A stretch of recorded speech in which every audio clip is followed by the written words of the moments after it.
Initiating podcast download.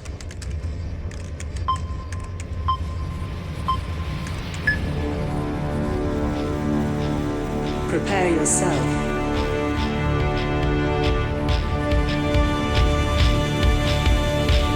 Put on your spandex. Lace up your boots. Wrap your wrists. Hide your razor blade. Head to gorilla position.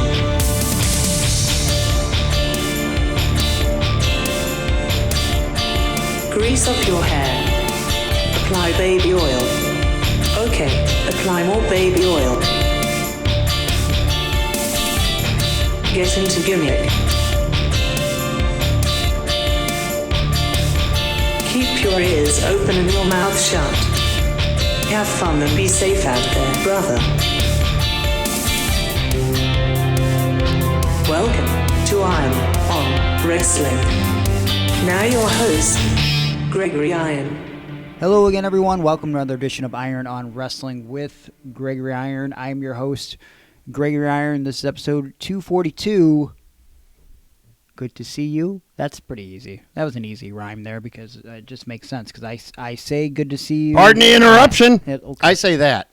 Mm-hmm. You say good to see you, and then I say pardon the interruption. Yeah. But will it be good to see Adam Sandler back on the big screen? Man, I am so excited. It's official. Are you? I am. I'm scared. I just think I'm going to hate it, and I'm going to hate the whole franchise. And No. The only sequel in the history of movies that legitimately made me go, I think it ruined the first one for me, because I that's not a real thing, right? Like a movie so bad that you can't even enjoy the first one, except Joe Dirt 2. Yeah. And I should have known going into it. I won't even watch the original Joe Dirt, and that's why it was in my top 10 movies for years and years. Yeah, well, again, I'm sure we've discussed this on the show. If the franchise of your film randomly has to now involve time travel, when it didn't do that originally, time travel or space, there's a good chance that the movie's going to suck. Yeah, that's what they call jumping the shark, I believe. Yes, that is a phrase that is said. I'm excited because I enjoyed the original, obviously. Okay, it's one of my all-time favorite films. So, I have high hopes. Well, Zoolander 2 wasn't the worst. But it wasn't great. But, yeah, and it sours me on the original. I watched the original 1,017,017 times. Yeah, literally the only part in Zoolander 2 I laughed at was Justin Bieber. the opening scene. Yeah. And I saw it on the commercial a million times, but I also laughed every time I saw it on the commercial when he makes the face. And then when I saw it in the movie, I laughed at that too. Yeah. So hey, Aaron Bauer here, by the way. I don't know if I said that earlier. Yep. I was so into this whole Adam Sandler, and it's official thing now, and it's a Billy Madison, and then maybe another Happy Gilmore. Now that he signed this Netflix deal. Yeah. I mean, well, we are There could definitely be a getting 50-second dates. No. What about that one that no one liked that I did, Punch Drunk Love? Well, I remember you suggested Blended because I'm just thinking about Drew Barrymore and Adam Sandler together. They did great in 50 First Dates, did great in The Wedding Singer, but then you recommended Blended, and that's just not a good film. Yeah, it probably isn't, but I was probably going through something at the time or whatever. Yeah, sometimes it's like a blended happens. family or something. Yeah. So I remember I cried at Marky Mark had a movie out. He was on a roller coaster with Reese Witherspoon. Okay. Fear. And no, wait, that's not it. It was Marky Mark and then Rose Byrne. She's like a British actress. And they were a family that adopted some kids and stuff like that. And then they all made it work out. I remember I was just in the movie theater with the clients I had taken and my coworker. And I was hoping nobody turned and looked at me as I just weeped uncontrollably. Oh, yeah. Or wept. And so anyway, so I hope that Adam Sandler is good in these movies. I do too, but you bring up the crying thing. Yeah. That is not just it's not just because you're getting older. It's usually, I was reading up on this because I was looking up into TRT and like the technicalities, like is it a steroid? And it's like if you're only replacing enough tests to make your test back to normal, then technically, like, you're not. Are you going through something right now? No, Okay. no, but I was. It could be happening soon. But I was like, what if I could like look more jacked? You know, if my test is too low, right? Yeah. But anyways, point is, like, sometimes, you know, we think we're getting emotional because, like, oh, like, things are, like, hitting us different. Oh, and stuff, yeah, but it's the like estrogen. yeah, it's just the estrogen kicking in. Yeah. Like, dude, so I had my brothers come over this Friday because we celebrated my dad's birthday a little early, and we didn't get to do it last year, but I think I told you this, in randomly trying to pry information out of him without being like, so since you're inevitably dying, like, here's something I'd like to know about you. One of the things was like just trying to ask him what his favorite movie was, and he randomly goes like, what's that movie with the fucking fat guy who he likes auto parts? And I was like, what are you talking about? And then I was thinking, and then my brother Mike was like, are you talking about Tommy Boy? Yeah. I was going to say, how did you not know that? Well, because I was like, what? Like, it's just the way he described it. Like, Okay. That's not accurate. And he's like, yeah, it's my favorite movie. I'm like, that's your favorite movie? Like, I don't, like, I know I watched it a bunch of times, but, like, I mean, we might have rented it when it first came out. Yeah. And he watched it once, but I never saw him ever watch it again. So we all got around and watched Tommy Boy, and still hilarious. Yeah. But, you know, of course, any scene with, like, the dad dying or him, like, at the end at the lake, like, trying to get his dad to freaking... Hey, spoiler get alert. Go ahead. No, what? No, For the movie that came out in 1995. Right, Spoiler. in case Sorry, anybody guys. hasn't seen it yet. Sorry, don't want to get canceled for spoiling Tommy Boy. I remember when you spoiled Han Solo. Dying. Yeah. Oh, I wasn't even going to say that. Yeah, in case there's some people still out there 10 years later. Yeah, Josh Alexander never looked at me the same way. He didn't even hear me do the spoiler. Yeah. He literally just walked up to me in the basement at AIW after I not only, I teased I was going to say a spoiler, but then the spoiler was that I was going to retain my Absolute Intense title, and then I took off my hoodie to reveal because people were expecting me to spoil it. Right. So I physically saw them covering their ears. Yeah.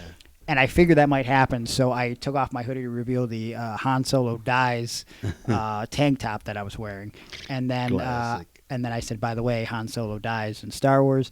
And then Josh Alexander walked up to me in the basement, and he goes, hey, someone just told me, I guess you spoiled Star Wars in the ring? And I was like, yeah. And he's like, I think I hate you for real now. Yeah. And I was like, oh, sorry. And he's just like, yeah, I mean, yeah, you're a horrible person. I'm like, oh, okay. Yeah. All right, well. Good to see you, too. Speaking of maybe possibly being a horrible person, I needed to bring this up real quick. A couple weeks ago, we talked about Hulk Hogan being on the 700 Club. Yes. And I talked about how, to enrage my girlfriend, I purchased the shirt that he instantly uploaded to Hogan's Beach Shop after the 700 Club. That being a shirt with what appears to be 3 crosses, but it's HH that looks like 3 crosses, and on the back it has the verse of John 3:16 in its entirety. Okay, so I got in the mail last Tuesday, so I was super pumped. And on Wednesday, for date night with Hannah, I wore it over. And I walk in the door, and she's looking at my shirt. She's like, "Why do you have crosses on?" Oh no! Did you give that man money? And I was like, "Yeah, I did. Someone had to wear this ironically, right?" And she's like, I don't like this at all. And I'm like pointing to the back of the shirt, like, yeah, John 3:16, all right. And so the next day I go to work, and then after work, not thinking, I had to go work out legs at the gym, okay? And so, I just got a pair of joggers in my bag from Hannah's house, and then the Hulk Hogan shirt that I wore, so I just throw it on. So I'm in the gym, working out, not even thinking. And I'm walking from a machine to the next, and an older man walks up to me, maybe early 50s. He stops me and gives me the, hey, could you pull your headphones off? And I go, yeah, what's up, man? And he goes, I just want to say, I love the back of your shirt. And I was like, thinking, like, what am I? Oh, shit. And I was like, oh, thanks, man. Thank you. And he goes, yeah, I too am a believer. And I was like, And I'm like, boy, this is going to get awkward because I don't want to have this conversation. Like, actually, I'm just wearing this as a joke. I don't believe in God at all. I don't want to make this more awkward than it's already going to be. So I go, yeah, that's cool, man. That is very cool. And he goes, I love the front, too. The 3 crosses, that's from, and he tells me what it's from, the Bible. I'm like, yep, that's why I bought it, for the 3 crosses. And my worst nightmare comes to life when he goes, can I ask something of you? And in my brain, I'm like, no, don't do this. Please don't do this right now. And, oh, by the way, he mentioned, because of the quote on the back, he goes, I'm sure all the leftists in here really don't like your shirt, but I think it's a great message. I'm like, yep. And liberals. He said liberals, not leftists. And then, he goes, can I ask something of you? And I said, yeah, sure, what? And he goes, I've been having an issue with my ankle and my Achilles, and I have a competition coming up, and he doesn't specify what the competition is for. I'm going to assume maybe running or something. I don't know. He's Sounds like a 57-year-old Dickhead of the man. Year? Maybe, possibly. Okay. And he goes, would you mind, not now, I want you to finish your workout, but would you mind saying a prayer for me today? And not kidding you, Aaron.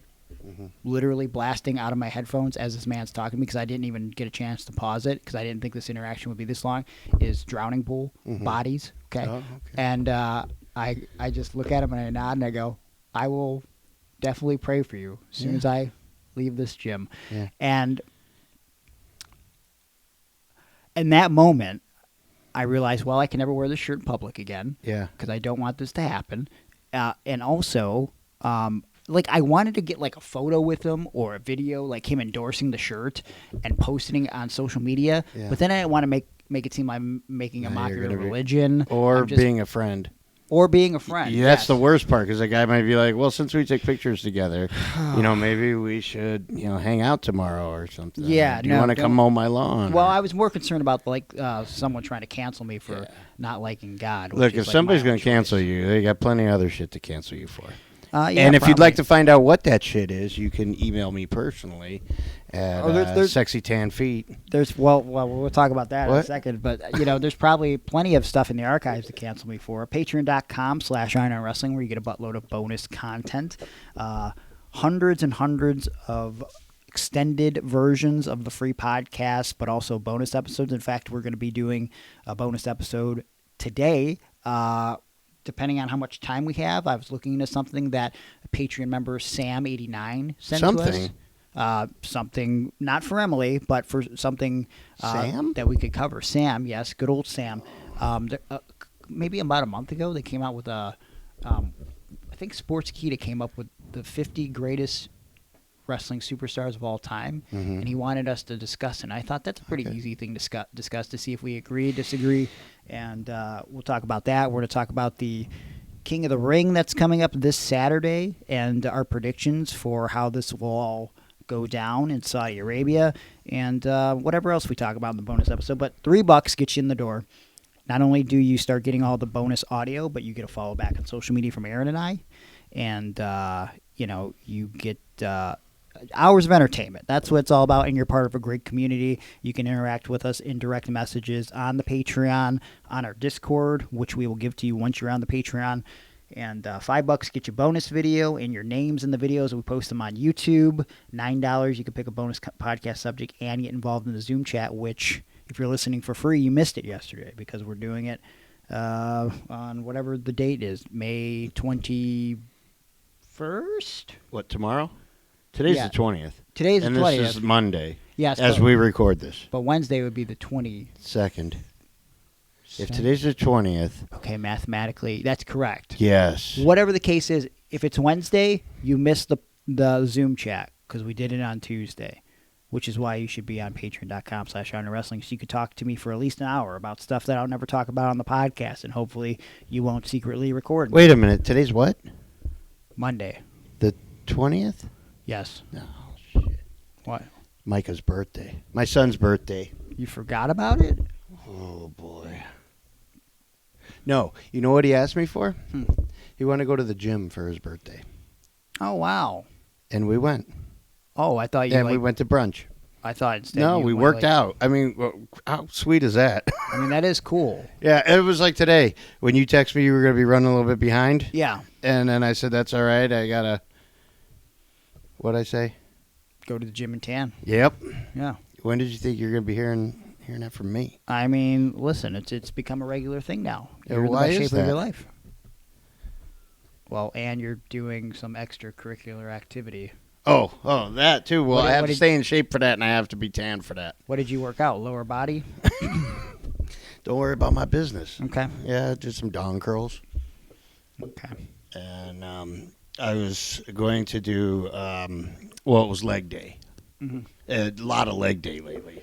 Yeah. So, and I will not be defeated. I understand, yes. So, More of a push day, yeah. using the very lower part of your body. Yeah. And just stop wearing shoes. Okay. And just been recording everything. Okay, so basically Aaron's on Feet Finder.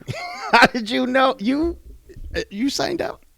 No, because someone I know is on Feet Finder, and they told me all the dirty business. Dude, and I loved it so much Mm-hmm. that I went to work the next day, told everybody that there's a thing, and everybody pretended like they didn't know. Yeah. Wow, what? People pay what? Yeah. The guy in the one area, as you what? He's like taking down pictures of toes from behind the counter there. So we started talking about it at work, and the ladies there helped me create a profile and come up with a name. Why did they have to help you? I don't know why they had that. Well, Yeah. because I wasn't gonna do it if it was on my own. Okay. I'm just not that motivated. Okay.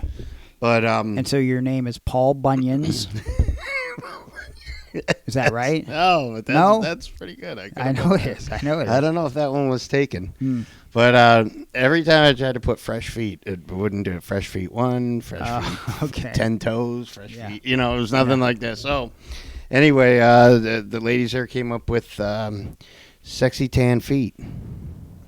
Okay, that's your name. Yeah, and they were like, probably a lot of women are going to be into that because that's what we hear that women like. And I said, I guarantee you, my fan base, Yeah, it's gonna be 100% men. it's going to be all dudes. Yeah. Yeah. So, you know what? And I created everything, and I posted the first 2 pictures. Yeah. One of them, you have to post it where it's a minimum of $4 that someone has to pay to see my foot. Sure. And then I posted, I think, 2 or 3 pictures to advertise. Okay. So you get a free one, and then like the caption under it is, I've been working a long, hard day at the factory. I'm sorry, what? A long, hard day at the factory. Okay. And, because like I'm a working man. I'm Yeah. a factory worker. Yeah, okay. Yeah, like I'm real good with my hands and even better with my feet. Okay. So then I said, I've been working this long, hard day at the factory. So if you want to come all over my feet, Oh my god. here's a picture. Just got Sign right to up the for point. $4. Yeah. Now, did you had to pay to get on the site? Yes. Okay. Yeah. I think it was like $3 or $4 or Okay. something. Okay. Is that what your person paid? Or did they pay for the premium? Because there was like a $50 thing. And I'm just not ready for that. I think it's like the for bare the joke. minimum. Okay. The bare minimum, yeah, the barefoot minimum. But however, I mean, seriously, you should tell me how it goes because I might secretly get on there because, like, Dude, because yeah, I feel wild. like maybe did you go do any browsing around because I It feel was like, difficult because we got to some things. It's like because I was like, okay, well, I got to make sure my feet look the best. Like, Yeah. I got to make sure that I'm all clipped up and massaged and Yeah. oiled up, right? Mm-hmm. No, because there's a whole section of people that are just peeling dead skin off of their feet. That's There's fucking another weird. section where people are just taking toe jam out from in between their toes. Oh. There's webbed-feeted people. There's dirty-feeted people. There's people stepping on cockroaches. Cockroaches. Man. What I was just gonna ask is like what's like do you think the women to men ratio? I can't imagine there's a lot of guys on there. Yeah, that's why I thought, well, maybe we could have the corner marketed there. Yeah. So I didn't see many dudes, but I didn't spend a lot of time on it because number one, I was at work when we did this, and they're just weird about I can't be on a phone at work, especially on feetfinder.com. Yeah. Get some But that is strange looks. feetfinder.com, sexy tan feet. Can you do any $4. tricks with your feet that people might be interested in? I think maybe my big toe is double jointed. Really? Yeah. I'd Okay. like to put that in someone's butthole. Okay. I mean, if you pay the right amount. All right. So. What are you paying the person that's getting it put in their butthole? There's got to be some Hold sort of on. like. This depends. Is it a guy or a girl? I guess Wait, why am I paying to put it into somebody's butt? Well, I'm saying like are they just is the person? They would have to pay me for my toe to go in their butthole.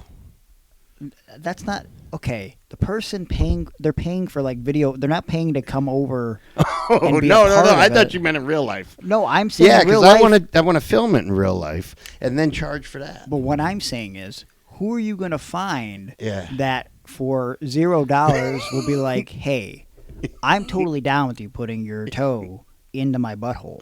Like, I Yeah, feel well, like there's plenty of people. You can look on our Patreon. Okay. You'd see these dirty mofos messages they Eric? send me. Eric? Josh Excellence? Ricky Uncle Bobby? Champagne? It can't be Dean Chard. Dean Chard is a good boy. Well, look, a lot of people you think are good got a naughty side. Okay, which, by the way, Dean Chard, arguably my biggest and longest supporter. Just wanted to give him a shout out. Is he the one with the With the what? product? No. The what product? The hair gel? He does not have. He might put gel in his hair for sure. Okay, that's what I'm thinking of then. But Dean has CP, and I sent him a pretty big care package for this last week out to the UK, and he finally got it in the mail today. Greg, me have big package. And, well, I don't like to brag, but now Dean has my big package, and I hope he's taking good care of it. And Dean, you're the man, and Johnny Gargano says his hellos as well. And yeah, but is there anything else you needed to talk about? Because I just needed to state real quick that we were 20 minutes in, we didn't even talk about what our actual topic is today. If you clicked on the... I think these are better topics than maybe what we had going, but I wanted to rebook the 1995 King of the Ring. We are rebooking notoriously, without question, the worst King of the Ring tournament of all time. Can we turn that around? I was doing some tinkering, Mm-hmm. and I feel like... I will say this.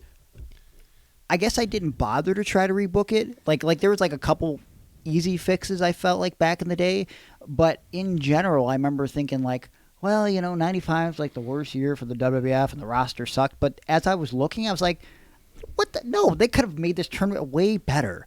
And I think, like, I have a version I booked. I don't know if you wrote anything out, but, like, we're going to kind of try to collaborate this afternoon, and we're going to get your guys' thoughts and feedback. Actually, you came up with the idea of doing this. We've been talking about rebooking and changing timelines for a long time, and last week you pitched us doing Roddy Piper and CM Punk. We got a lot of positive feedback, and I just wanted to read one piece of feedback that we got from someone who had another idea of their own. Eric from Patreon, of course, who had this idea of which I liked. And if you didn't listen to last week's episode, download it in the archives, check it out. Make sure you subscribe to the podcast if you hadn't already, whether it's on iTunes, Spotify, YouTube, wherever you download your podcast, and leave us a review on what you think of the episode. Eric suggested maybe pull Piper out of retirement because CM Punk has Teal Piper in the straight edge society to fight back against the society. Piper can get help from Ronda Rousey. I do like that idea. So we're not specifying which version of Piper we're getting, but I don't think it matters. I like the idea because Teal's legit a worker now. And Who? Teal Piper, the daughter of Roddy Piper. I'd never even heard of her. Sorry. The Are only you kidding Piper me? I know female is Niven. Yeah, I didn't know there was a Teal Piper. And then you were talking about this Ronda Rousey. I'm like, well, what? Oh, now I get it. Because I was Yeah. thinking Serena Deeb and CM Punk against Ronda Rousey and Roddy Piper. Isn't she the one that got her head shaved? Yeah. But I think there probably will be a little bit more emotion intertwined with that if we get Teal involved. So whose side would Teal be on? I think she's with Punk. She's Yeah. manipulated, and I That's think what I'm thinking. The goal was to try to get her mind right and Yep. get her out of the straight edge society. I think that was like a good little quick idea. But I loved what we did last week. I loved that just spitballing. We didn't even write anything down. We created 2 separate scenarios, one that was kind of realistic and one that pulled Piper from 1994 into present day. And, no spoilers. Go back and listen to it. It was a great episode. But today, I think we save and fix the worst King of the Ring of all time. I have to preface this, though, that when I got your text at 11:07 a.m. that in a few hours we would be rebooking the entire King of the Ring card and weeks leading up to it, I was like, okay, I got something. Okay. I don't know if I'm going to be able to write it all down because I'm at work until 5, and you're going to be here at 5:30, which you've been really on time lately, and I don't know if I like this new Not break. Today, but I was I didn't even notice today. Yeah. So, anyway, whole thing is that I had booked someone to win the King of the Ring, and then when I went back to double check, because I was like, why were they not even on the card? Well, they had yet to debut in ring. Oh, okay. I believe they were running a house show loop. So if I'm allowed to, I can put them into the King of the Ring. I'll just, and then we'll go from, just go off of that idea. No spoilers. So, I mean, if they're already around, I think, you know what? I think I have a feeling, I'm going to guess when we start this, who you're thinking of. Because now that you say, like, they weren't on TV yet, I think I have a feeling. Because if it's what I'm thinking, it's a good idea. Yeah. It's a very good idea. But, yeah, I mean, let's try to pay some bills. And when we come back, we will talk about how we would fix King of the Ring of 1995. Greg, I got to tell you this, and only you and our faithful would understand. Okay. I have a design idea, and I think that I have a good buddy. His name's Juan. He's of the Dead Designs, and I think he can put this together for us. Now think about this. It's 2 clouds, but they're not clouds. They're not white clouds. They're tan clouds, okay? Okay. And these clouds actually are the bottoms of my feet. Jesus Christ. Huh? For my new feet fan. What is it? Feet what? Feet finder? Feet finder. Yeah, so let's do this. Surprisingly, your T-shirt design that you could probably pitch to Juan Ortiz and Of the Dead Designs from last week got some interest drummed up from Patreon. With, what was it? Clouds? You pitched us holding hands on a cloud in heaven. And Double J from Patreon got the guys talking. He said, asking you specifically, at some point we could pre-order the shirt idea from last week's episode because he absolutely needs to see both of us holding hands on a cloud in heaven. Yeah. I don't know what we've done to our what I thought was our heterosexual pro wrestling audience, but you know what? It's okay. Cares? Yeah. Hey, listen, it's 2024. It's okay to be gay. Do whatever you want. That's fine. Man, a lot of wrestlers turn heel, turn babyface. We turn people gay. That's right. If you know what, if you could be and do whatever you want in this life, but if I could make a suggestion, if you are to get a T-shirt design or some sort of artwork commission for a friend, a loved one, anybody in your life, something that you just want to hang around inside the house. Like, I often go on Etsy and shit and look at the artist designs out there and the creativity. But sometimes you're looking for something niche, specific from a movie or TV show, and someone hasn't drawn it yet. And you're like, man, I wish I had a piece of art like that in my house. You can contact Juan Ortiz and Of the Dead Designs because he's been in the business for almost 2 decades now. He's done designs for Hot Topic and literally every major world champion in every major wrestling promotion right now. MLW, AEW, WWE, Ring of Honor. So XPW. I don't think he's done XPW artwork, but he probably could if someone from XPW. I could see him doing a design for Schlack. Okay, I don't know if he'd be on Clouds in Heaven, but I think you should reach out to Juan Ortiz because you're probably thinking he's a little bit pricey because he's doing designs for The Undertaker and Cody Rhodes and shit. But I'm here to tell you he's super affordable, and if you follow him on social media at Of the Dead Designs on Instagram, of course, he's gonna knock off $10 when you send him a message and say that you followed him and you heard about him through Iron On Wrestling. So what are you waiting for? Contact Juan right now at Of the Dead Designs over on Instagram, Facebook.com/OfTheDeadDesigns, or go to his website, ofthedead.weebly.com, because Of the Dead Designs is bringing artwork to life. You know what brought me to life? besides Juan's artwork? The Evanescence song from 2002. No, not a fan. Really? Not a fan, no. It was the official theme song of No Way Out 2003. Yeah, they must have been hurting for music back then. I don't think they were. I still have a thing for Amy Lee. Good-looking young lady, if I do say so myself. I didn't have a thing for the guy from 12 Stones, but... Oh, I like Jason Lee. Okay, that's a person you're allowed to like. That's he was fine. in Mallrats. I like Brody Lee. He was a skateboarder. He was my favorite skateboarder. I like Brody Lee. That's why Brody is named after Brody from Mallrats, because he had a similar look to Jason. And then Lee. Jason Lee. Yeah. Yeah, and Brody. I gotcha. Yeah, same thing. Yeah. Same guy. Okay. Anyways. All right, well, what brought me back to life was my relationship with Mike from TNT Health. You know, TNT-Health, they bring muscles to life. Yes. And they kill fat. I'm a big fan of both of those things, especially as I continue my fitness journey. But, you know, you wouldn't even have a fitness journey before you found TNT Health. And now look at you. You're tanned, you're jacked, you're cut up. Like, they don't offer tanning options, but they do offer a plethora of options to get you started on your fitness journey. And they don't want to sell you supplements over at TNT Health.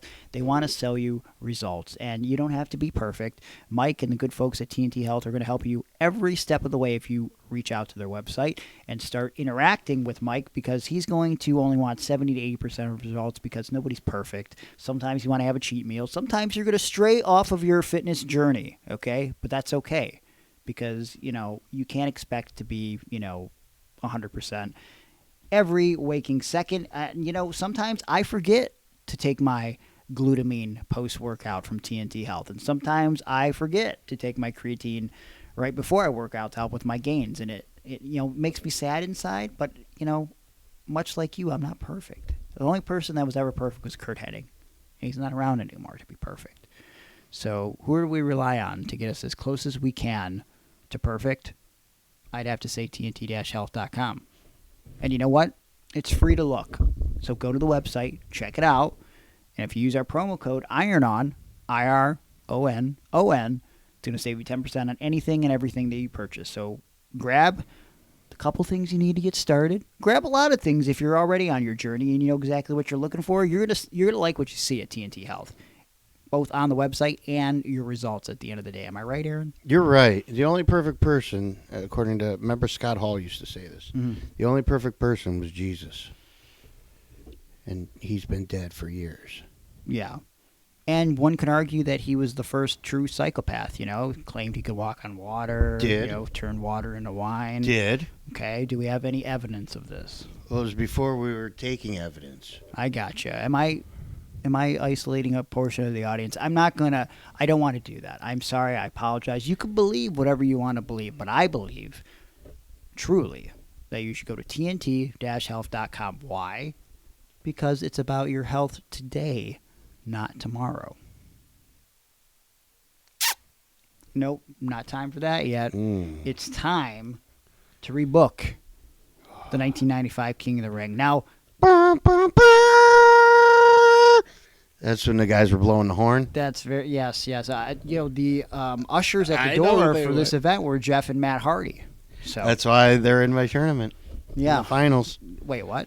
I said that there was somebody maybe that was going to win the King of the Ring, but they were working WWF shows, but they weren't signed to a contract yet. Oh, I thought you said they were the Hardys. I thought you said they'd win the King. You think they both would win the King? No, only one can win.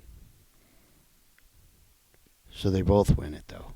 They go to a time limit draw. We're skipping ahead because I thought we were going to do my version first. Yeah, let's go with yours. That was wrong. Well, hold on. I want to throw this out there, and if you were really going to pick Jeff and Matt, clearly it's not right. Right. But I thought who you were going to pick to put into your King of the Ring bracket was Waylon Mercy. No. No? No. Wait, is that really what you thought? That's really what I thought. Oh, man. Because I think that would have been a great option, considering the actual bracket was pretty dog shit, honestly. Yeah. So on the actual show, they only do the semifinals and then the finals. But if you look at the qualifying tournament and then the first round, it's poorly put together. And like I said at the start of the show, at the time, I would always justify it as a WWF loyalist, like, well, they were lacking in the roster. Like, look back at the '95 Rumble, right? Like, they had to like put a bunch of filler spots in that 30-man. But with a tournament, the King of the Ring tournament's 8 people. Yeah. You couldn't find 8 really cool people to make But a guys really good were tournament. in a tournament like Yokozuna. True. You know, I mean, he's. I would put him in any tournament that I'd have, but it was just poorly booked, I guess. Did he lose by a count out to Savio? Well, so let me lay out the bracket, and then let me lay out the entire match card for you. The first round for TV, Adam Bomb versus Mabel. Okay.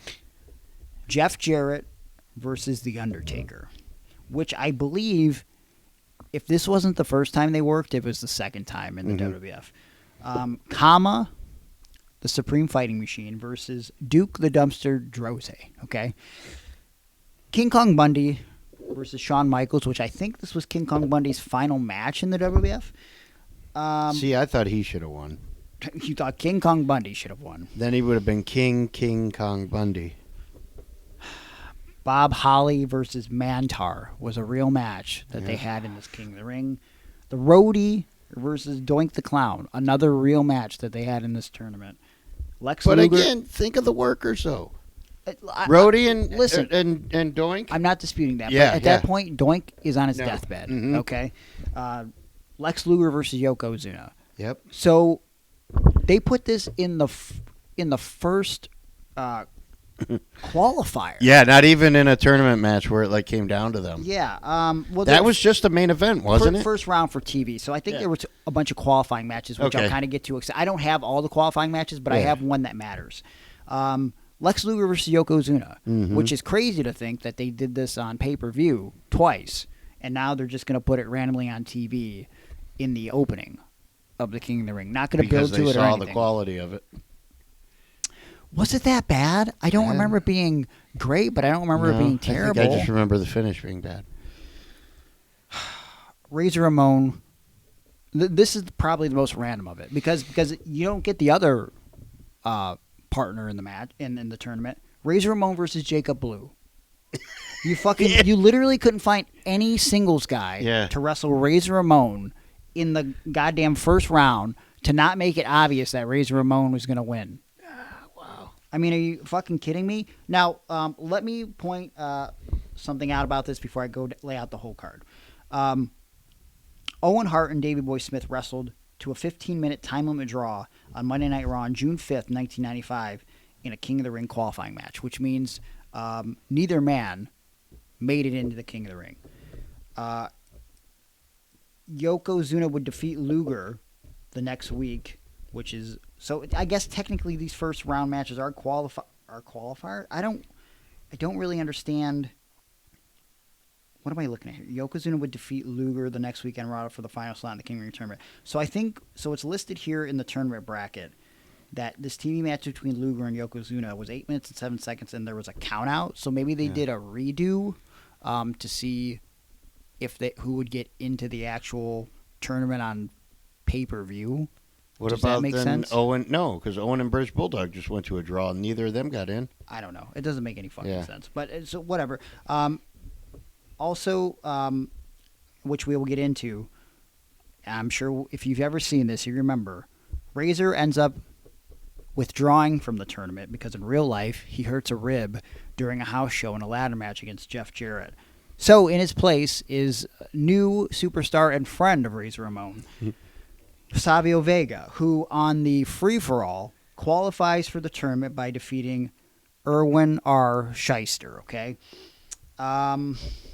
Okay, so that's the tournament itself. Now, here's the entire card, which, okay, spoiler alert, it's going to ruin the finish here. Savio Vega defeats IRS, King of the Ring qualifying match, 5 minutes and 1 second. Savio Vega, with Razor Ramon accompanying him to the ring, defeats Yokozuna, King of the Ring quarterfinal match, 8 minutes and 24 seconds. The Roadie defeats Bob Holly, King of the Ring quarterfinal, 7 minutes and 11 seconds. Kama versus Shawn Michaels ends in a time limit draw. 15 minutes of Shawn Michaels and Kama. Not a bad match, but like it's not the match that I would envision. It's like when they did randomly in the 93 King of the Ring. Like, why did I need to see Tatanka and Lex Luger go to a draw of all the matches? Mabel defeats The Undertaker. King of the Ring quarterfinal match, 10:44. Semifinals, Savio Vega defeats the Roadie in 6 minutes, 36 seconds. Bret Hart defeats Jerry Lawler by submission in a Kiss My Foot match, 9 minutes, 20 seconds.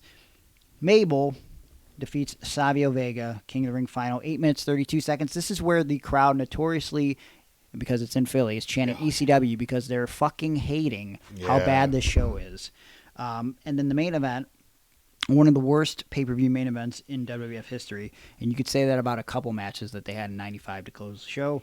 Bam Bam Bigelow and Diesel defeat Sid and Tatanka in a tag team match. This match was built up basically. Bam Bam had left the $1 Million Corporation after WrestleMania 11. He was kicked out because he lost to Lawrence Taylor. So he's kind of feuding with the $1 Million Corporation. Diesel sort of suffered an elbow injury in real life at the time, so they were kind of playing into that. Yeah, And didn't he have a staph infection or something where the elbow was swollen? He had to wear a brace. I remember reading about it. It was a nasty type of injury. He didn't work much. Yeah. But luckily he had Bigelow, who was a workhorse. Yes, 100%. And they built a lot of this in promos, and this was going to be, Diesel's first match back in action while he recovered from that legitimate injury. It actually occurred from Sid on April. I'm sorry, that's the Shawn Michaels injury occurs from Sid on the April 3rd edition of Raw. Of course, famously, he power bombs a bunch of times. A couple of them look really bad.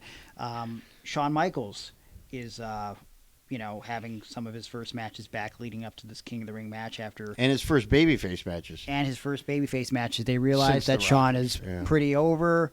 He's no longer a heel, and they're doing that whole thing. The Kiss My Foot match between Bret and Jerry Lawler is a payoff, finally, that started all the way back at King of the Ring in 1993, and in the build-up to the match, Jerry Lawler is doing various disgusting things to soil his foot in the hopes that Bret will inevitably have to kiss it, which of course does not happen.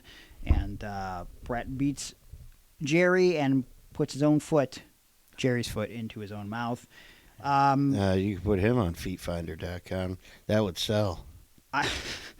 I watched this show live as a kid, and the only thing that I remember, look, it was one of those rare tapes that, like, I know I watched it live, but I don't know what happened to the tape, probably for good reason. But I remember really enjoying Bret Hart and Jerry Lawler, but I also loved Bret Hart, and I'm like 8 years old, so I enjoy the idea of Jerry Lawler getting his foot shoved into his mouth. Yeah.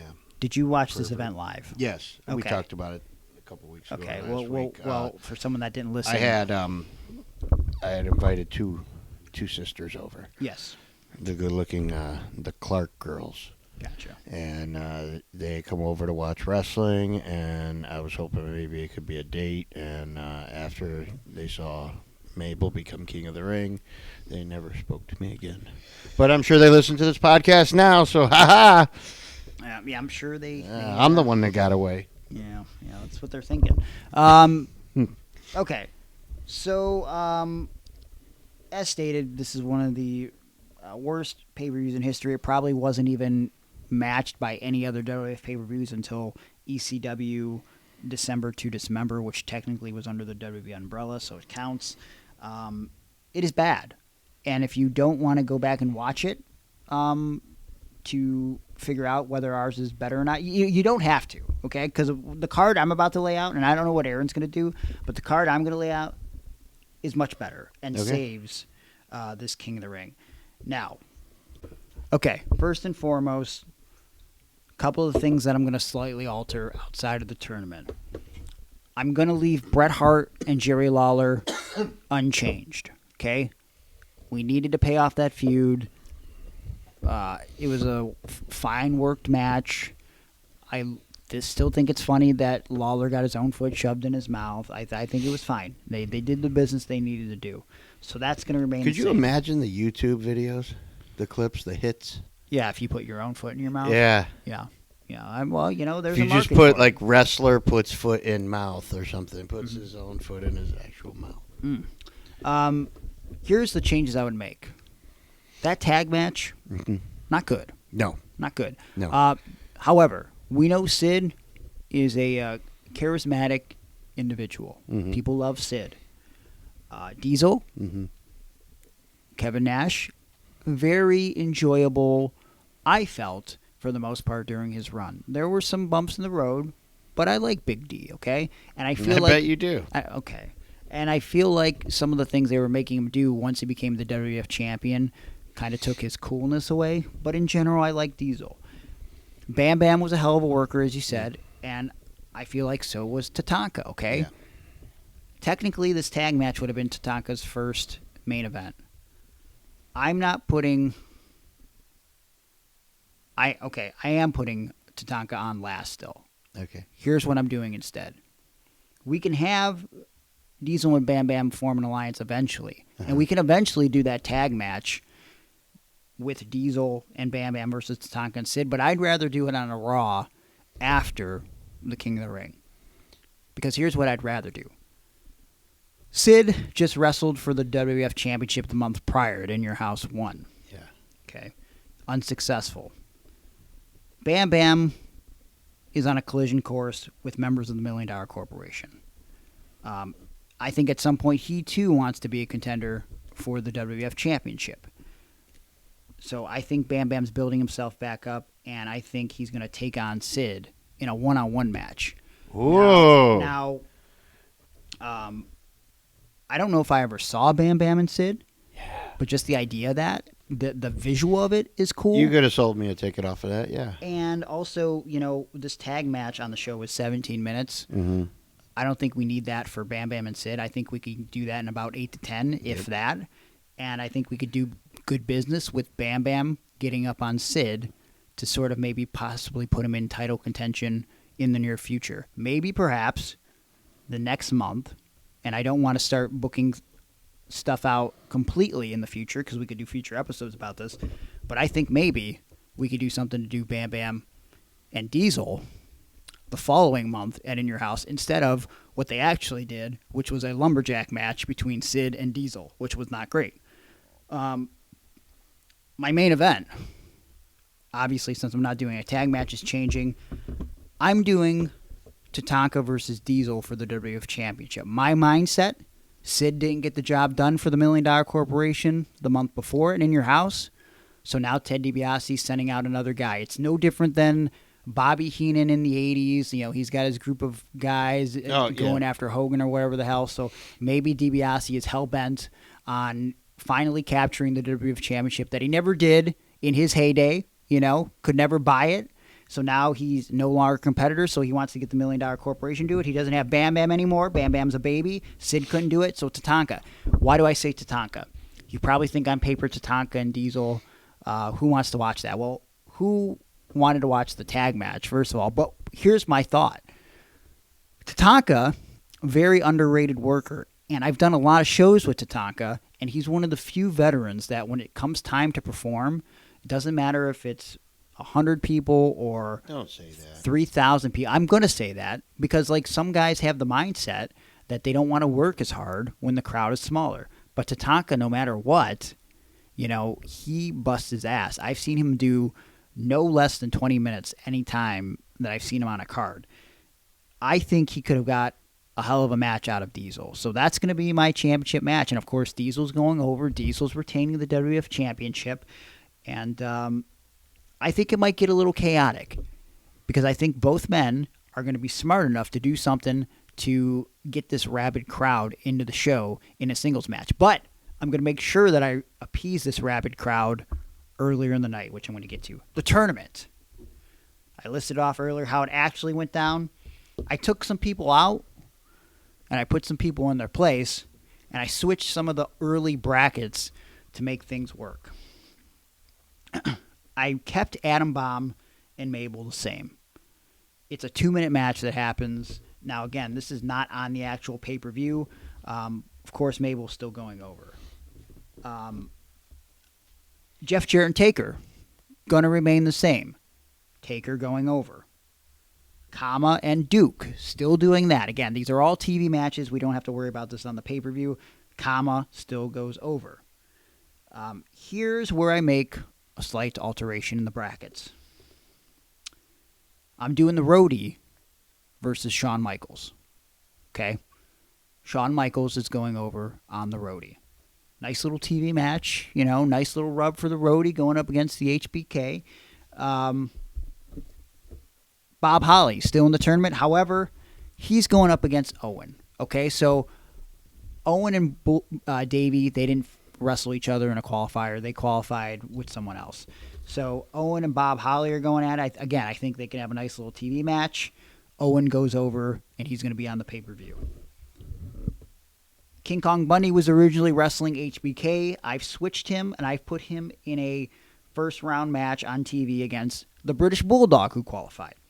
The Bulldog is going to advance over King Kong Bundy. He triumphs over, a 400-plus pound individual, a former WWF Championship contender, a main eventer of WrestleMania. British Bulldog goes to the pay-per-view. Lex Luger and Yokozuna remain the same, with Lex Luger going over. Razor, instead of taking on fucking Jacob Blue, I'm going to have Razor wrestle someone who he's wrestled before in the past. They have a little bit of history. He's going to wrestle IRS. Why? Because the qualifier with IRS and Savio isn't even going to fucking exist. We're going to do Razor and IRS, and guess what? Something's going to happen where IRS goes over, okay? Unexpected. And it all works out. Why? Because Razor gets injured anyway. So I have a little bit of advantage because I'm predicting the future here, all right? But I'm going to just put IRS over. So I don't even have to do that free-for-all match. I could put something else on the pay-per-view on a free-for-all. I didn't book anything else, but I could do something else if I wanted to. Now, here's how the card stands in the tournament now. We got Mabel and Taker as originally booked. Kama and HBK as originally booked. But now, we've already created a great opener because I'm going to open the show with this tournament match, which we should have done on the pay-per-view in the first place. Owen Hart versus the British Bulldog. Heel Owen, of course, versus babyface Bulldog, okay? Great way to start the show. Much better than fucking Savio Vega and Yokozuna. Yeah. Okay? Yeah. And I'm going to put the Bulldog over Owen. A former King of the Ring winner, won the prior year. Bulldog's got a little bit of momentum here, okay, going into the semifinals. We can give that some time, too. Let's give it 10 to 12, like a nice little hot opener to the show. The other side of the card on the bracket that's going to oppose that is a Lex Luger versus IRS match. I think IRS, while kind of boring at times, could get a good match out of Lex Luger. And guess what? Lex Luger is going to advance to the semifinals of this King of the Ring tournament. No. Yes. Yes, he is. And that means that later in the show, we're going to have tag team partners colliding. What? Yeah. It's going to be the British Bulldog versus Lex Luger. Ally powers against each other in the semifinals, okay? A little bit of tension in the air, okay? Now, I like it. So, we're going to go back to Common HBK. Okay, we're not doing they're not going time limit draw, okay? That's stupid. Kama versus HBK, HBK over Kama, okay? We're going to do this in 8 to 10, okay? Maybe even a little shorter. We can have a good match and put HBK into the semifinals. Now, here's where we make things a little bit interesting. Mabel and Taker. The original match on the pay-per-view went 10 minutes and 44 seconds. Entirely too long for a Mabel-Undertaker match. Here's what we're going to do. Mabel has just become a bad guy. Men on a Mission just turned on Oscar. Like, I think the day before, maybe the weekend before. I don't remember specifically, but it was pretty fresh, okay? Mabel's got a mean streak. Undertaker has long entrance. We got to save some time in this card because technically, with me separating the tag match, I've created an extra match. So technically, we have 10 matches booked for the show. Okay, I don't want that. Okay. Here's what we're doing. Angle. Undertaker's making Undertaker's making his entrance about halfway down to the ring while he's taking his time. Mabel and Sir Mo jump Undertaker from behind before the match even gets started. Right. Yeah. Little beat down on the take. Uh-huh. They throw Taker in the ring. Maybe they try to beat down a little more. Maybe Undertaker starts getting some offense, right? Eventually, we get Sir Mo out of there. The match starts. Ding, ding, ding. About a minute into it, they go back out to the floor. Double count out, okay? But here's what's happening with the double count out, okay? This is setting up future business between Undertaker and Mabel, because we're going to get that at some point anyways, unfortunately for Undertaker, and it's going to cost him, his orbital bone. But we want to do something different. Mm-hmm. So, we know that the Philadelphia crowd sometimes likes to go to the extreme. I think we're going to have some weapon use here between Mabel and Taker. Two big, giants. We got the Godzilla and Mothra going at it here. Yeah. Maybe some fucking dueling chairs with each other. Maybe in the end of the scenario, I don't know if I want to do a table spot because we really haven't seen that in the WWF yet. That's not going to happen until Survivor Series 95. But I think we get some weapon usage, and I think to set some stuff up down the line, I think Mabel's laying out Undertaker. Like, he's not completely dead, no pun intended, but like we've never really seen Undertaker laid out in this way. Maybe the closest thing is Yokozuna up to this point. Yeah. Mabel leaves him laying, and now here's the problem. HBK is going to have a bye going into the main event, which is weird because he's a babyface, right?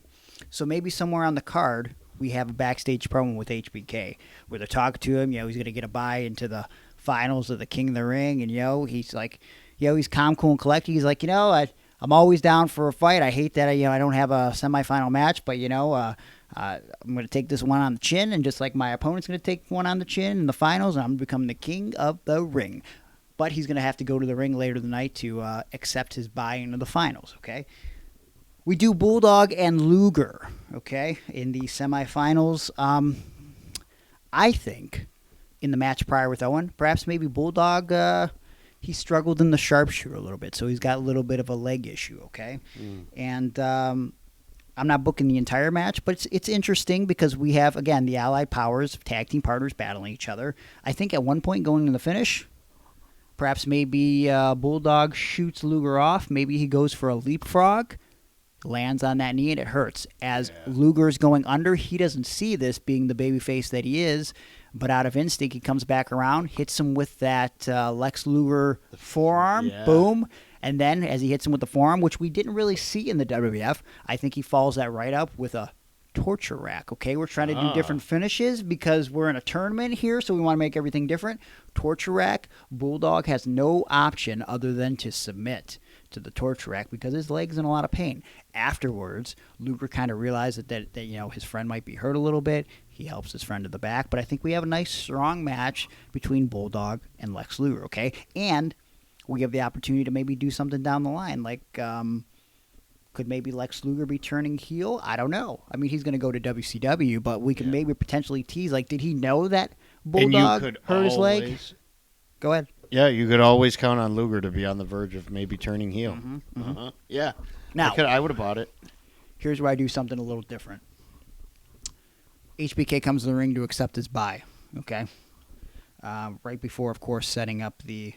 Maybe we put something before or after this bye, so that way we can just do the King of the Ring finals last. Because maybe I don't want to put Tatanka and Diesel on last. I don't know. I'm kind of undecided, but at least have the card fleshed out.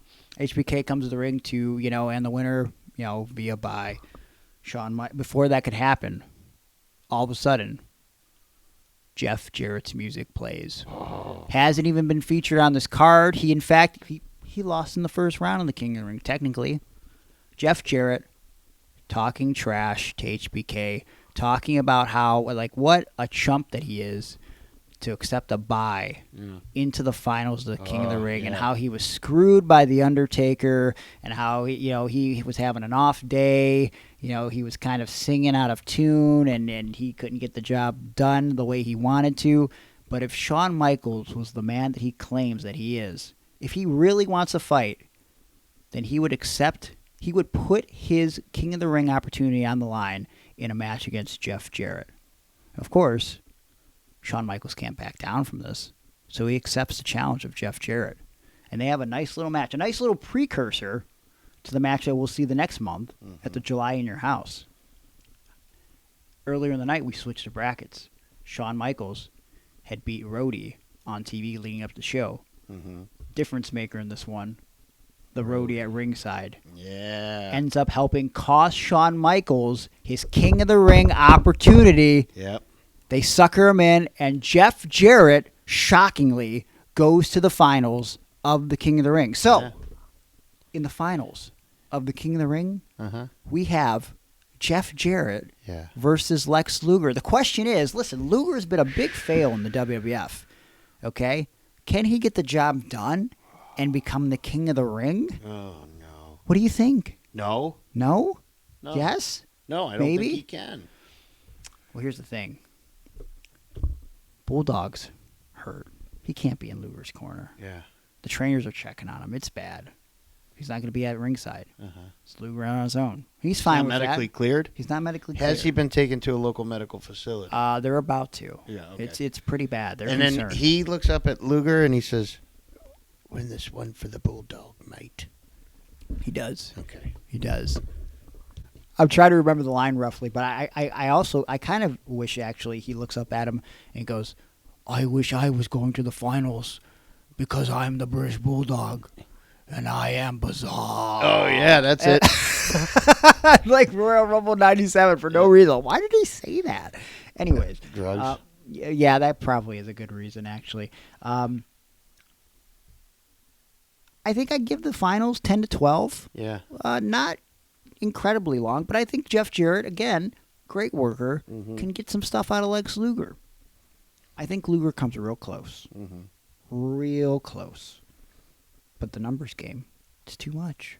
You know what we see from Jeff Jarrett for the first time here? I think we're busting out with a guitar shot. Ah, yeah. And he crowns Shawn Michaels. I mean, Lex Luger. Crowns Lex Luger so that he could be crowned the King of the Ring. So, your winner of the King of the Ring tournament, second year in a row we get a bad guy winning. Jeff Jarrett wins the King of the Ring. And by doing so, I think we're altering a lot of history. Now I don't want to go in depth here. You could go so many ways with this. You could add in the endorsement of the real king, Jerry Lawler. I was gonna say that. Like now, the King of Memphis, and now Jeff Jarrett. Yeah, the two realest kings both come from Tennessee, and they'd be called the Kings of Wrestling. Well, they could be. No one's ever done that, right? I can't think of one person or two people that have done that. But I think, and again, I don't want to spoil too much, but as I did this, I said, here's what I could set up here. We know that HBK and Jeff Jarrett is going to have one of the best matches in WWF history the next month at In Your House. But we also know that Jeff Jarrett notoriously took his ball and went home with the roadie. Okay, he decided to quit because they were going to break them up. What if? And again, we could book this down the line. If you guys like what we're doing here, we could do more of this and just kind of book month by month with some of this shit. I think HBK wins the Intercontinental title. Okay, he says, he was screwed out of the King of the Ring. He wants his opportunity for the Intercontinental Championship. He would have won the King of the Ring if it wasn't for interference from Rhodey, blah, blah, blah. They do the same match. It's still just as classic. However, we have no plans to turn Jeff Jarrett on the Rhodey. Let's keep building that. Jeff Jarrett decides not to leave, okay? Because he knows, even though he's losing this Intercontinental Championship, because he beat a couple men to become the champion, I think he sort of has to stake his claim, and he can get a shot at the WWF Championship against Diesel at SummerSlam 95. Now, again, there are some people out there who are like, Jeff Jarrett should have never been a main event in WCW, blah, blah, blah. But here's the thing. If we don't do Jeff Jarrett and Diesel, and we don't change this timeline, we're going to do fucking Diesel and King Mabel, okay? Yeah. But also, if we're bringing in the guitar shots from Jeff Jarrett a few months earlier, because remember, he wasn't doing it regularly yet, but in 96, he does it to Ahmed, okay, for the first time. And then it becomes a thing, obviously, around 99 when he's doing it in the WWF all the time. But what if we up the aggression with Jeff Jarrett a little bit after this guitar shot to Lex Luger and the King of the Ring victory, so that way, there's a little bit of, I don't want to say fear, but like, Diesel's in trouble at SummerSlam. Like if the ref gets distracted by him and his roadie, and he gets that guitar and hits Diesel with it, he's done. He's losing the WWF Championship. You just saw it happen to another top contender. Mm-hmm. Yeah. So it makes sense. Oh, you're going to win it this way. Yeah. Same thing. So I think that's my King of the Ring card, and I think that it's Luger's last ditch effort to try to be a main event guy. I think because he doesn't go over in the King of the Ring in real life, I think that's maybe one of the last straws for him. Like, I don't think he's like, I don't know if that really mattered that much to Luger, but I think it's like, man, I can't win. I go to SummerSlam in 93. I don't win the championship. I win the Royal Rumble in 94, but I have to be co-winners with Bret Hart. I wrestle for the WWF Championship at WrestleMania, but Bret Hart's actually going to be in the main event. He's going to win the WWF Championship, and I'm not. I get put into a tag team with Bulldog, which is great because he's my friend in real life, and I get to ride with him. I get the King of the Ring opportunity. I go to the finals, but I can't pull out the big one again.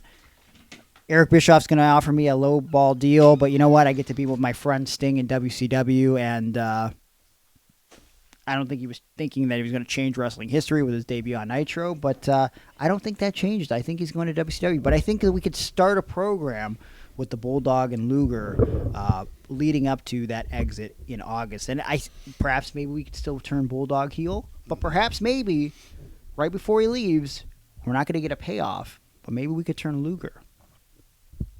See a little bit of heel Luger in WWF right at the exit. I'll take it.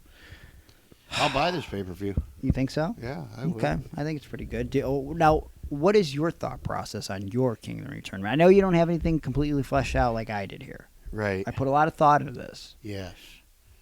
Okay, so what do you want to hear first? Who I originally had when I planned this out and then realized the guy hadn't debuted yet? Or when I reworked everything? Whatever you want to do. Oh, God. Okay. Here's how I have it. Okay. I have the King of the Ring tournament, and I have Tatanka going over on Luger, Savio Vega, and Bob Holly en route to the finals. Okay. So you took Tatanka out of the tag match? Yes. Okay, so no tag match. Wait. What do you... All right, no, don't spoil. Let's start with the tournament then. All right, okay. Yeah, that's fine. And so then for the other side of the tournament, I have Bam Bam Bigelow defeating IRS, Kama Mustafa, and King Kong Bundy. Okay. All members of the $1 Million Corporation. Okay. Which he's just been kicked out of. And if you got kicked out, what's the best revenge? Beating up all the dude's guys. And become the king of the ring, because with the king, yes, it being the king, yes, you get the money. Yep. And you could put that crown in Ted DiBiase's face after you win it. And I would also like for Ted DiBiase to have to crown and scepter and cape Bam Bam Bigelow. But then after he does that, Kama comes out and jumps him, and he's like, I'm going to melt the urn, and I'm also going to melt this crown, and I'm going to melt the scepter. I don't know why Ted DiBiase wants heat with so many big jack guys. Yeah. But, you know. Could you have seen a Queen Luna? 1,000% could see a Queen Luna. Right? Luna's gone at this point, though, right? Yeah, probably. Yeah. And then I would have just done HBK versus Yokozuna as a singles match, because you're trying to get HBK over as a big baby face. Yeah. And he beats a big nasty heel in Yoko. Yeah. I do Diesel versus Sid as just a singles match. Okay. Because that's still a draw, I think. Got to do something different, though, from the month prior. Yeah. They just did that match, brother. Well, then I think a million times that you've seen rematches. So this one's a lumberjack match, or this one's a cage match, or this one's a 5-minute time limit match, because you don't want it to go that long. That's very true. Squeegee on a pole? I would keep Bret Hart and Jerry Lawler. Okay. And that, because, again, like what you said, you have to finish that program. Yeah. I would have done Men on a Mission versus Bulldog and Luger, which we Okay. ended up seeing the turn happen at the house show. Yep. I think it was at a house show, wasn't it? The where Bulldog Bulldog turn? turned, yeah. Yes. Yeah, on a house show. And I would have done Jeff Jarrett versus The Undertaker. Just because I want to see that. Yeah. And I have those guys available. Okay. But I love the idea of Bam Bam winning because, I mean, as soon as he turned babyface, he was squashed out, right? Pretty much. He lost to everybody. Yeah. I mean, yeah. So, and I don't want to say anything. King of the Ring is his last ditch effort. Like he teams with Diesel. It seems like they're gonna run with him as a big baby face, and then after that, like. Well, stop, I mean, stop! Don't say anything else because Okay. that's going to lead into now who my original pick would have been for the King of the Ring. Okay. Well, let me just say one more thing though. I do like that you put Tatanka on in the finals because also, when Tatanka was a baby working heel Bam Bam, I always enjoyed their matches. Yeah. So I have no doubt that they could. And they deliver were a in the tag team. finals. They were the ones who were the tag team partners, and Tatanka turned. And also, like, keep in mind, one of the most memorable matches in King of the Ring history is Brett versus Bam Bam Bigelow. Okay, Yeah. so again, that's the other thing because you know that Bam Bam can work these three matches, and he's been to the finals before. Yep. So there's a built-in story there. and he's going to be over as fuck as King Bam Bam. Yes. And he doesn't have to wear the crown or anything. You know what I mean? He could do that whole thing what you just said, where like not melt it down into a gold chain, but he could sell it. He's got the stuff. fire gimmicks. Yeah. He could just shoot fire at him. You're like, fuck this crown. You know what I mean? Like he's shooting fire out of his hands at the time. So that's where I'm at with that. So who's the guy you were originally going to book in there? Goldust. Okay, that was the guy that was. And Goldust would be the first ever Queen of the Ring. Oh boy, that would have been controversial. But that's where we're going. We're getting ready to go there. So you're really trying to rile up this ECW crowd. So instead of chanting ECW, you know what they're going to be chanting in its place because it happened. G-A-Y, G-A-Y. They were not chanting. No. They're not chanting gay. Okay. Something worse. Yeah. But Goldust, what did he always talk about? Gold. Yep. And he wanted to beat Razor for the Intercontinental Gold. Mm-hmm. And I think en route to doing that, he wins the... actually, I thought he could have been in the finals. I forgot about Razor doing the injury. Yes. But I thought I could get Goldust and Razor Ramon in the finals. Mm-hmm. And it started up that way. Yeah. And then eventually... Because the next month, what I was going to say was that Bam Bam then loses to Goldust on... to put Goldust over, right? That was Goldust's first big win, and then he faced Razor the next month for the Intercontinental Championship. Yeah, they ended up up doing Bam Bam and Goldust at Survivor Series in '95. Yep. Right, so we're right there, and then that's the end of Bam Bam, pretty much. Honestly, though, I can't believe you didn't think about Waylon Mercy. Never even crossed my mind. I mean, I really love that character. I mean, like, Yeah. his ring work was very basic. Obviously, we know that his character ends up being the inspiration for the original version of Bray Wyatt. I really think if Dan Spivey wouldn't have got hurt, we could have had a longer run with Waylon Mercy. And he's not going to win the King of the Ring, that's for damn sure. But, like, it would have been interesting to at least see him in, like, one of the early matches. I would have liked to have seen him face off against IRS somehow. Yeah, that could be fun. And then only, like, the, Yeah. hardcore fans would have understood that. For sure, yeah.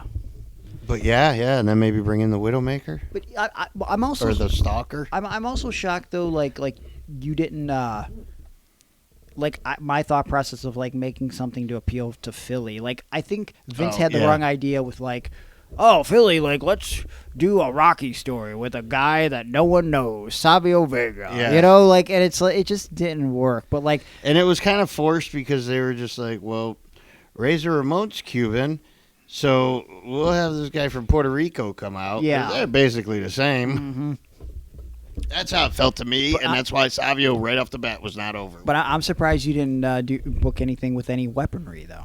Oh, yeah. See, but at that point in my life, I wasn't even into that. Yeah. Because that was 95, and I hadn't even watched ECW then. I guess that's true. Well, I'm booking with hindsight, though. Yeah. Like, if I'm booking this as an 8-year-old kid, I don't think I would have booked, like, Mabel and Undertaker, double count out, and weapons. I'm thinking with, like, a guy who knows what this crowd's going to turn into later in the show. Yeah. So I'm kind of cheating, but, like, I don't know, man. Like, but also, you would think they would just have known the Philly crowd a little bit better. I mean, they're not chanting ECW. Dude, Bam Bam would have been over. For sure. Yeah, winning that King crown. Yeah, but and that's why, like, listen, They loved Sid once he came to ECW in '98. Okay, Yeah. They loved Bam Bam. Obviously, it's like that's why on my card I booked Bam Bam and Sid because I'm like Bam Bam's a good worker. Like there's, the Philly crowds, the New York crowds, they fucking loved Sid. It didn't matter if they were trying to push him as a bad guy. Just like he was always a babyface to them I because guess we he could was have just done too cool. Tatanka versus Diesel and Sid in the finals of the King of the Ring against Bam Bam. But I don't think he needed it. I think Bam Bam needed to beat Tatanka Yeah, in the $1 Million Corporation. for sure. Yeah. Yeah, So I could see that. that's where I'm at with that, but I really, really wanted to see Goldust with all the gold. Oh, man. You imagine the things he would have done with that scepter? Oh God. Yeah, him and Marlena and Well, him she by wasn't himself. there yet, but she could have been eventually been Queen Marlena. him and the Usher. The Queena, Marlena. Remember when they made Oh, yeah. Somebody dressed Mantar up like a became the monkey Usher. boy. Yeah. Yeah. Or no, the little guy. Yeah, there was that guy, too. I'm thinking of the one pay-per-view where he wrestled Warrior, where Mantar yeah. became his Usher, Yeah. and they never did anything else with him going forward. And they also, I mean, I didn't expect her to, but they don't even really acknowledge it's Mantar. You know what I mean? It's just like Yeah. he's a new character now and Yeah. debuts on the Did pay-per-view. they call him something? I thought they called him Bruiser or something weird. His name was, let me check Wikipedia here. His name was the Ultra Creative Goldust Bodyguard. Oh. Goldust Bodyguard. Was his Mr. name. Hughes ever? No, Mr. Hughes was Triple H's Triple bodyguard H for a in minute. early '97, Before- like Royal Rumble '97, Before China, right? and then China comes in the next month. Yeah, at it was Final like, Four. oh, wait, this is the move right here is China. Yeah. Ragdoll and Marlena, who could have been the queen at that point. I think this was an interesting rebooking. Yeah, I'm real excited about it. I can't wait till our next one. We should have a poll and see who wants to tell us what to rebook, and we'll rebook the shit out of your shit. Okay, or if you want us to continue on with 95 and fix 95 WWF because there's a lot of problems. But let us know, what did you think of our rebooking? Who had the better card, Aaron or me? And how would you have rebooked the tournament yourself? Give us your thoughts and answers over at patreon.com/Iron Wrestling in the comments. You could do so on the YouTube comments as well. Let us know. Comment on our social media at Iron on Wrestling. Or, just make sure if you're not following us on social media, you do so now at Iron Wrestling on Facebook, Instagram, Twitter. I'll be honest, I'm not that active on Twitter anymore just because I really fucking hate Twitter. I don't even I used to cross-post all my stuff. Yeah. I don't even go to Twitter. It's hard for me to get on it. See, Twitter, what it used to be was, stuff would come up that I was interested in. Yeah. And now it's, not even... And half the accounts that come up are not even ones I follow. Yeah. And then they're all, sponsored and stuff like that. So it sold out, and I'm done with it, Yeah. pretty much. I'm done with... I don't really care for Facebook, and I think that's because there's too many personal things on there. Mm-hmm. Too many people, I know in real life that... I don't like to see that side of them. Yeah. I have some friends that are really if you like Bud Light beer, then you support this cause, and that makes me mad. And Yeah. I hate your guts now. And I'm like, Yeah. what are you worried about beer? Can we talk about one controversial thing before we wrap up the show? Yeah, because the DoorDasher's on his way from third base with a steak. We got to get it going. I want your thoughts, and I'll give you mine. Last week, there was some rumors that there was going to be a match change on SmackDown because Tiffany Stratton posted a fan-made Instagram story, or was claimed to be a fan-made Instagram story. Did you hear about this? No.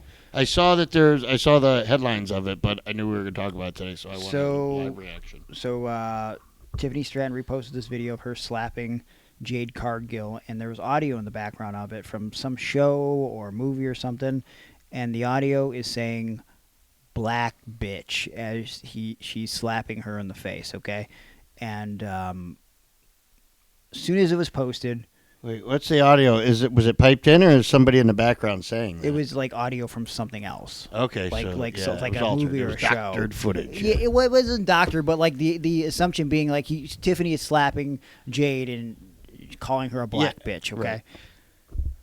Instantly, social media is saying, "Fire Tiffany Stratton! Can't believe Tiffany Stratton's a racist." Blah blah blah. Where do you stand on that? I don't know. I don't. Is she that stupid to make that and put it out there as her own? I don't know if she made it. Yeah, and I don't know if might she have even just shared listened it, to it. She but- might have shared it because it was just somebody slapping somebody. Yeah. And most times I have the volume off because I don't want people around me seeing what I'm watching. She immediately took it down. Yeah. I don't know. So here's my thought, real quick. Maybe, like you said, maybe she didn't hear it. Maybe she didn't listen. She just shared something. I don't know.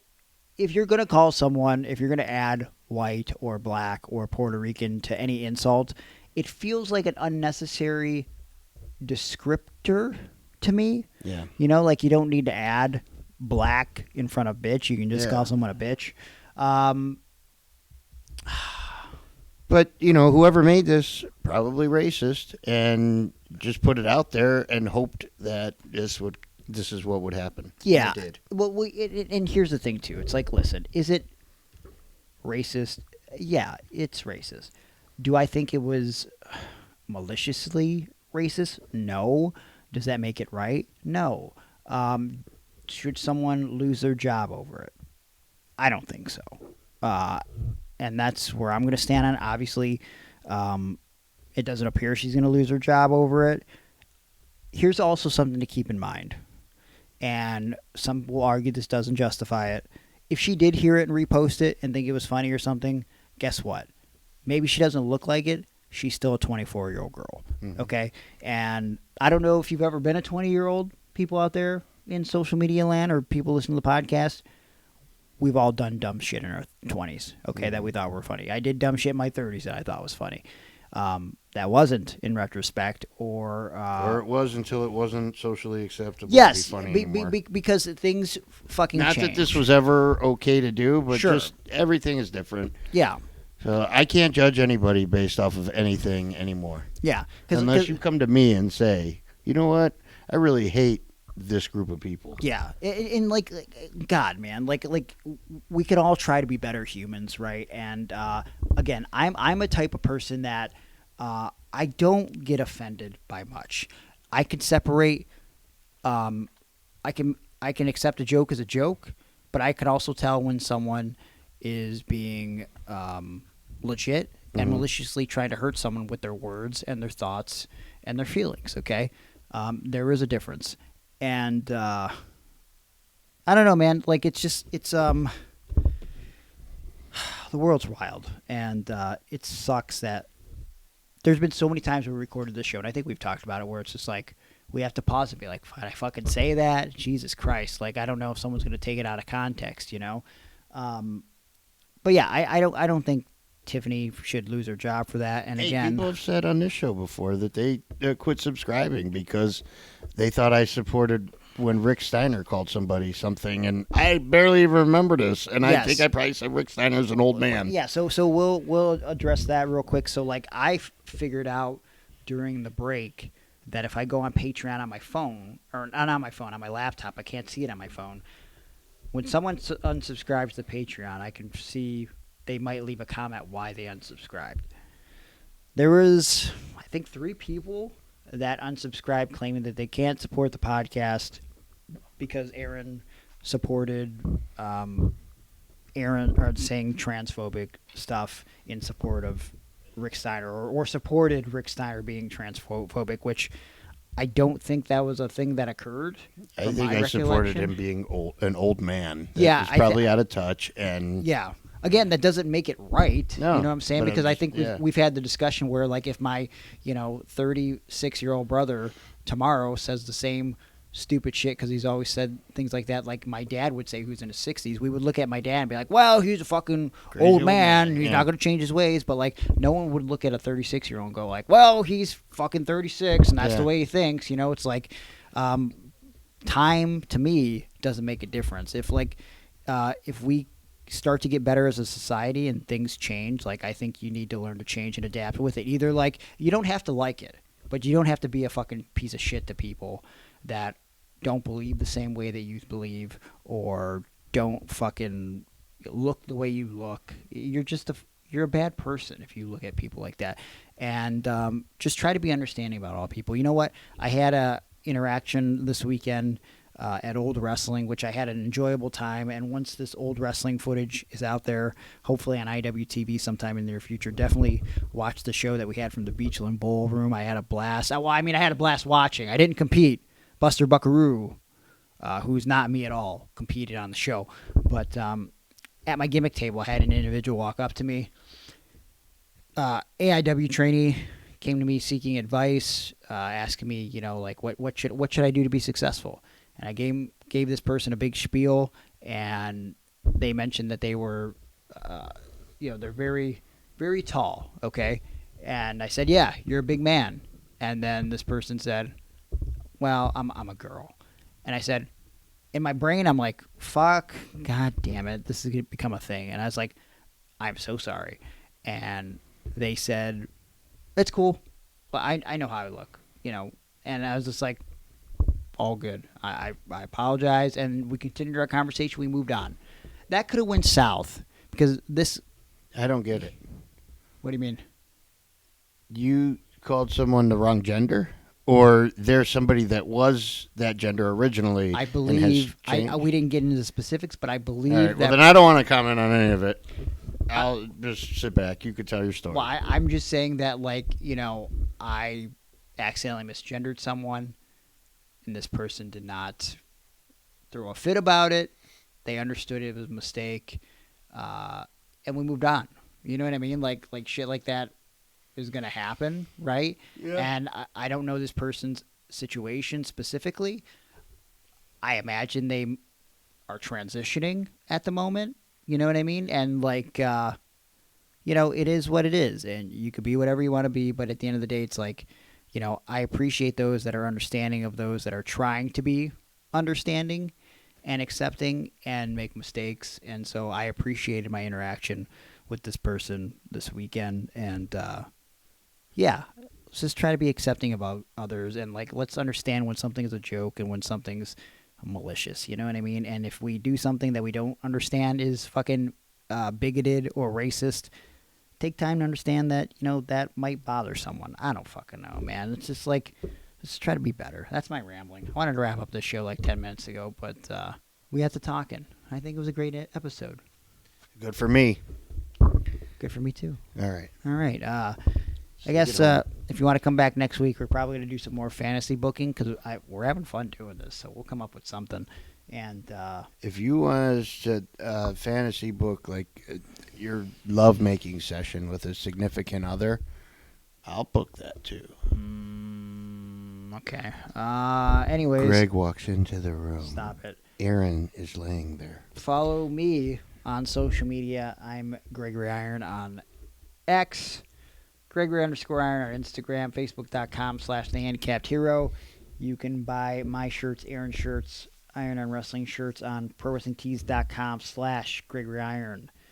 You will find shirts that are completely out of print that I will never print again. So get classic Gregory Iron merch there. Cameo, you can get a shout out from me if you just search Gregory Iron. And, if you haven't signed up for the Patreon, do so. Patreon.com/Iron Wrestling. Best way to support the show.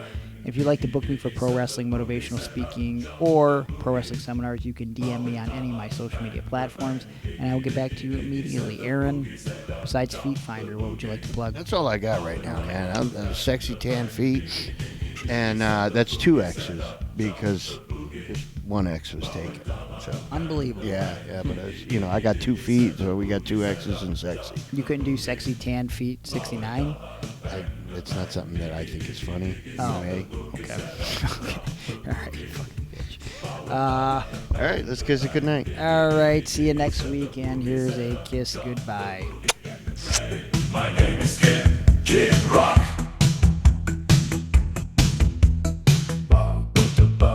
Bang, the bang, diggy, diggy, set the boogie, set up, jump the boogie. With the bang, diggy, diggy, set the boogie, set up, jump the boogie. With the bang, diggy, diggy, set the boogie, set up, jump the boogie. With the bang, diggy, diggy, set the boogie, set up. any answers. The midnight glances and the topless dancers. The gander freaks, cars packed with speakers. The G's with the 40s and the chicks with beavers. The northern lights and the southern comfort. And it don't even matter if their veins are punctured. All the crackheads, the critics, the cynics, and all my heroes in the methadone clinics. All you bastards at the IRS for the